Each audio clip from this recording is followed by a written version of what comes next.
আমি একদিন গাজীপুর ওয়াশ করে চেয়ারম্যান সাহেব আইতেছি রাত্রে, তো আমি তো গাঞ্জা বানানো জীবনে দেখি নাই। তো আমার ড্রাইভার কয়, হুজুর আপনি তো আজ গাঞ্জার বিরুদ্ধে কত কন একটু দেখে যান। তো গোলাপসার মাজার ওখানে গুলিস্তান খারাইছি, তো দেখি দুইজন অলি বইছে, কেবল না প্রিপারেশন নিচ্ছে তাহাজ্জুদ পড়বো। রাত বাজে 2:30, দেখি পোটলা 2টা বাইর করছে, বাইর করে আমনে ডলতাছে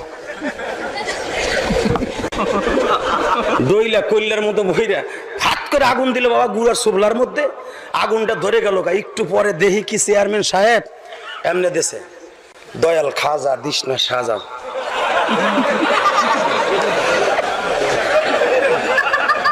মানে একজন টাই না আর একজনের কাছে দিছে, ও নিপাই এখন দয়াল খাজা কান দিয়া 2টা বুতম পেশার মতো বেরিয়েছে। নরেও না জ্বরেও না। আমি কে ড্রাইভার ধোঁয়া কই গেল, কয়েকজন একটু সবর করেন, একটু পরে বিরিক ফিল দিয়ে বাইরে বাইরে ভাই 10 সেকেন্ড 20 সেকেন্ড পরে দেখে বাইরে হইতেছে, কান দিয়ে নাক দিয়ে।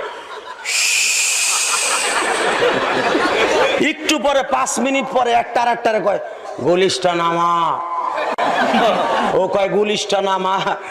আমার কাগজ শুরু হয়ে গেছে, দুইজন সারা রাত ধান করলে গুলিশটা নামার আমার